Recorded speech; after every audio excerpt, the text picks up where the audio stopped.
How's it, everybody? Welcome back to the Rocky Fern. My name is Luca. I have OI type 4, and today we're doing the 2-week update on the BarTrop plant aroid order. So let's go.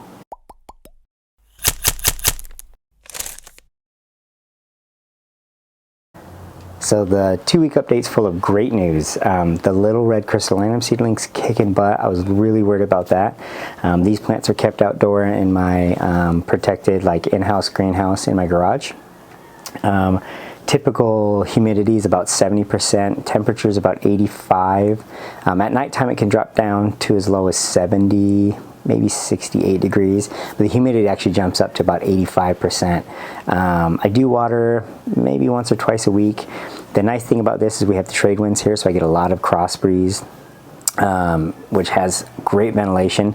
The only exception to that is my red crystallinum, which I've been keeping in a prop box up until today's video, which I'll put back in the prop box just until it's a little bit bigger and I feel more confident that it's kicking butt, or even more so.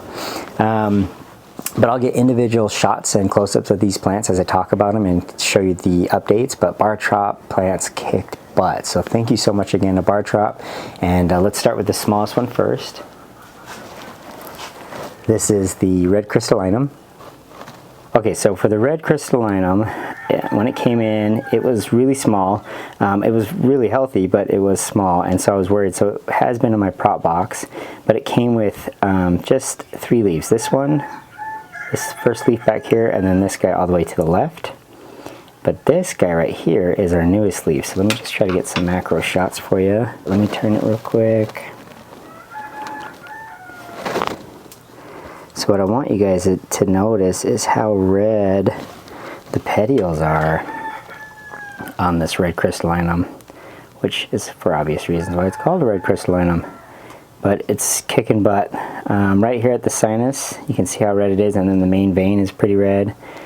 And then it grows out of that, but it still kind of has a pinkish hue to it.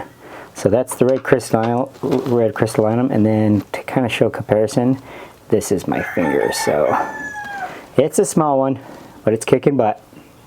Okay, so up next we have the Forgetii, and the Forgetii's kicking butt, man. Anthurium Forgetii, and this guy's kicking butt. It was put into my homemade aroid mix. However, I top dressed with the orchid bark that it came with, and it's kicking butt. I mean, Forgetiis are awesome anyway, but had just these 2 leaves when I got it, and then it produced this newest leaf. Let me see if I can get that in frame for you. I'll even lift it up more. So yeah, I mean, aroids are awesome because they come out small and usually red, the new leaves, and then they just keep expanding and growing like crazy, and they are incredible. So Forgetii is an awesome plant. I really like how the leaf structure on these looks like abs of a superhero or something. When this guy gets bigger, I'll do a spotlight on him. But yeah, so that's the Anthurium Forgetii, and he's kicking butt too.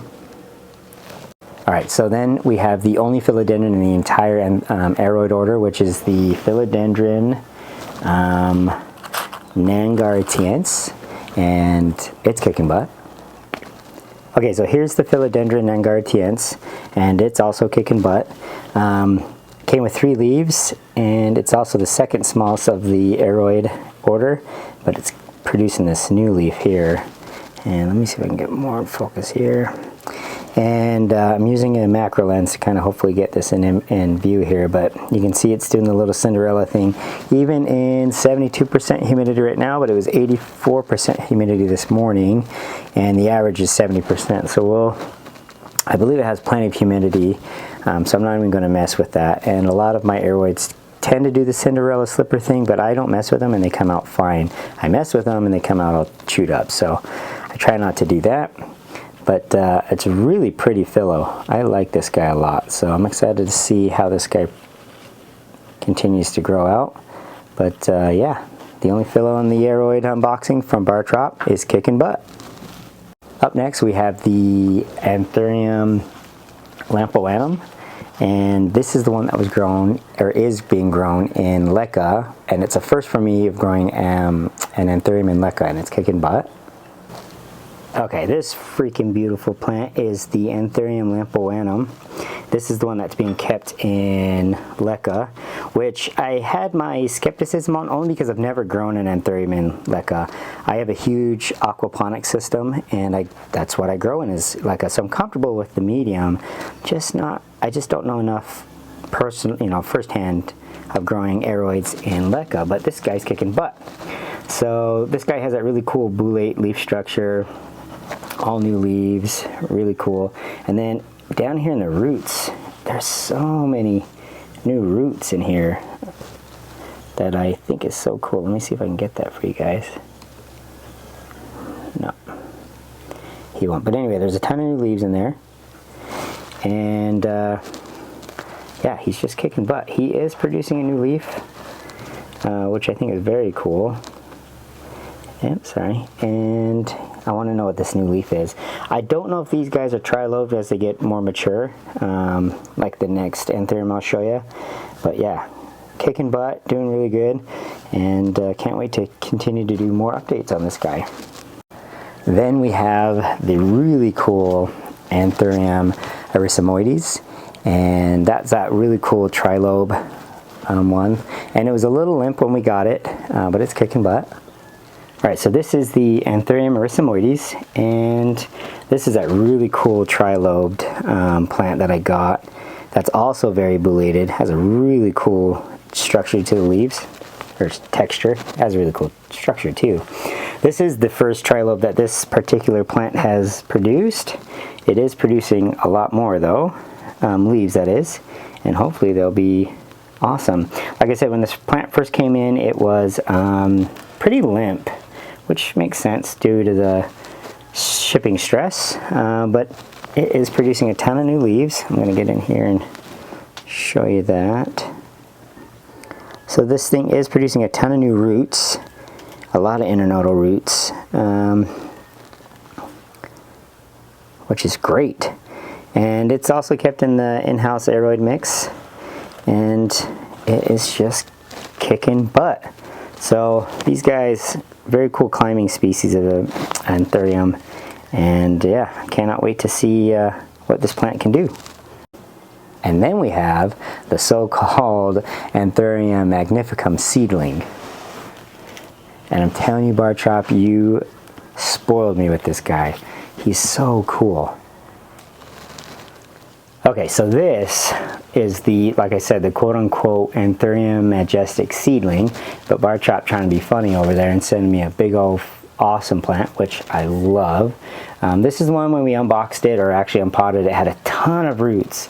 So I only unpotted it maybe half an inch, but it's kicking butt. So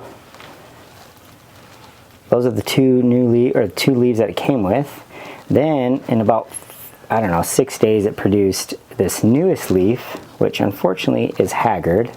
Now I don't know if that was my pet chickens or it came that way, I am not sure. But the good news is it has a ton of new growth. So let's get in there. So it has this new growth point, which is going to produce an awesome leaf. And then each of the two older leaves also has two new leaves coming out from there. So it has 3 active growth points, which is awesome. This guy right here is a brand new root, and it's doing really, really well. Really well. So that's the Anthurium Majestic kicking butt. Alright guys, so there's the Anthuriums and the one philodendron from BarTrop. I gotta say thank you again, BarTrop. You guys are awesome. The quality is amazing. I'm so excited to have these kind of rare aroids in my collection. Just to touch on some of the pest pressures that I might experience here, being an outdoor garage greenhouse, there's not too many, thankfully. There are some irritants that I deal with. So we have geckos and lizards that of course are ever present, and they're always running around and knocking all the soil and substrate out of the cups, which whatever. I love the lizards themselves, and I'll deal with the mess. Because we have so many plants in one area, they do tend to attract a lot of mosquitoes. So sometimes coming out here and checking on them, which I do several times a day, is a pain. But usually once you get bit 10 times, then they lay off. Kind of feel sorry for me, maybe, hopefully. So far I haven't had any issues with mealybug, root mealy, spider mites, aphids, or whitefly, which are a type of aphid, of course. But I do a lot of preventative maintenance. So I have some systemics in some of my plants. The plants that flower quite often I don't use systemics on. I'll use kind of a horticultural oil soap mixture. My outdoor pepper garden, that gets hammered by whitefly and aphids. So I think they kind of take the brunt of the damage, and really nothing comes over here. We did have issues with mice for a little bit. I think I've tackled that problem. I haven't had any damage yet from any more mice, so that's good. That's really good. Like I said, the red crystallinum will be kept in the prop box, which I'll go through. I'll probably do a whole collection tour here in the next couple weeks. It's kind of daunting because there's a ton of plants and I'm not sure exactly how to attack that video, so we'll see. It's definitely going to be a multi-part video because I have quite a few plants. But so these guys are kept in this little corner back here that is lit with grow lights, mainly LED strips, and they do really well. I mean, with the trade winds coming back here, it creates a lot of air movement. The humidity is higher, kind of tucked away in this corner, and it's great. I love coming back here and kind of just being with my plants. The whole house kind of has areas that are tucked and full of plants, but you'll see that in the tour. But yeah, if you want to continue to see updates on all these plants, make sure to give a thumbs up, subscribe, and we'll see you guys on the next adventure.